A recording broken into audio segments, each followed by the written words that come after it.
यो यस्तो महत्त्वपूर्ण तिथिमा या महत्त्वपूर्ण दिनमा अब हामीले साँच्चै नै यो दिनको जुन मर्म या महिमाले न्याय दिने खालको चाहिँ पुण्य कर्महरू गर्नु जरुरत छ। र त्यसो गरिएमा हामी बुद्धसँग या बुद्ध सामु पुग्न या बुद्धत्व प्राप्त गर्नको निमित्त एउटा पुलको रूपमा या हेतुको रूपमा त्यो बन्न जान्छ।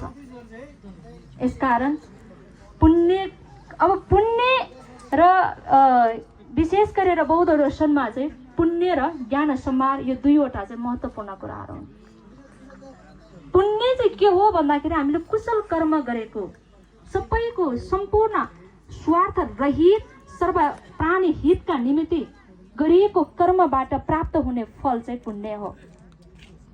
र त्यही पुण्य जब हामीले त्यो पुण्य सम्भार सञ्चित गर्दै जान्छ त्यस पश्चात चाहिँ ज्ञान सम्भार या ज्ञान लौकिक ज्ञान होस् या लोकतारको ज्ञान होस् या परम यथा ज्ञान होस् त्यो ज्ञानहरूको सम्भार चाहिँ खुल्दै जाने हुन्छ।